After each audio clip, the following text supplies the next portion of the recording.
Right now to Washington, D.C., where President Trump is set to name a new commissioner of the Bureau of Labor Statistics. On Friday, Trump fired the former commissioner after a weaker than expected jobs report. Now, the president claimed that that report was rigged. A new appointment is expected any day now. Brian Abel is at the White House with more.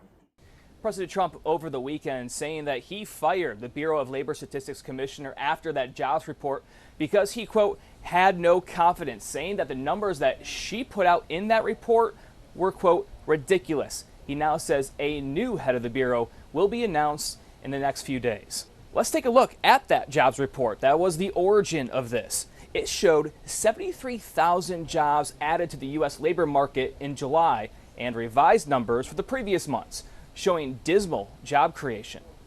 Those revisions are what the White House says it took issue with before firing the head of the Bureau of Labor Statistics. Revisions, however, they are common. In fact, there was a substantial downward revision not long after President Joe Biden dropped out of the presidential race last July.